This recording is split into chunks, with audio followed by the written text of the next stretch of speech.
Hi speech students, this is Mrs. Brown.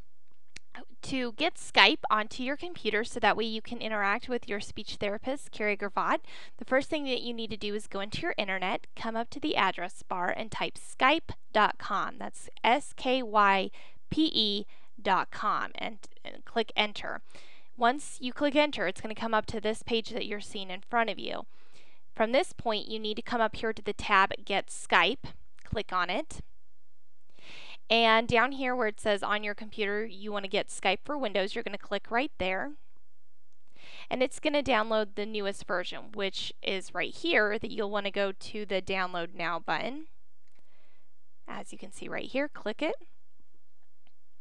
And it is going to start downloading. Now, one thing just to keep you in mind, my computer has a security block, and I'm sure yours might as well, which indicates to you up here in yellow, this little bar that goes across the top, that you need to allow the download to happen. Your computer has a security function within it, so that way things just can't get downloaded that you're not aware of. So that's why this is here. So you're going to click on it, you're going to go to Download File.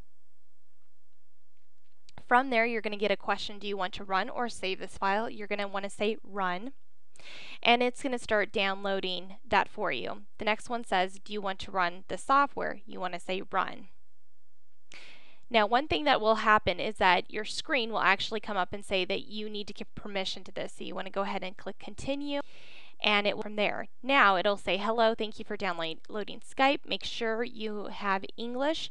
Say you agree and install. Once you click on that, it's going to make sure and it's going to install it. It will take a few minutes to do this, but once it gets going, it will tell you that it's fully installed. Then, one thing that's going to happen is that it will pop up on your screen with a lovely little noise.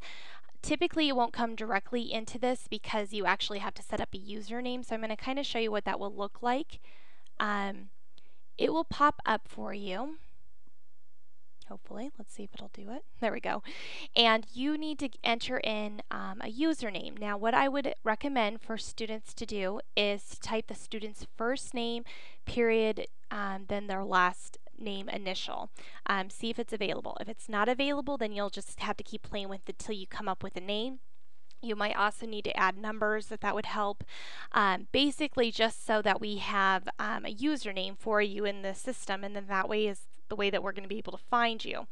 So the only other thing that you'll need to state is that you're in the United States. I believe that's the only other thing besides your email that you will put in. Now, email is one thing. As you can see here, I have my Gmail account, but typically I would prefer you to use your Branson School Online account. You can certainly use that for your email. The rest of the information that they ask out of you, you do not need to put it. I repeat, you do not need to put it. So make sure that you just skip all of that and you don't need to put that on there. Okay, so that is basically what it's going to ask you to do. Once you have that, you have two options. Your first option is just email Carrie Gravatt, the speech therapist, and share with her what your username is so she can add you, or you can add her. And the way that you're going to do that is you're going to come up here to the new button.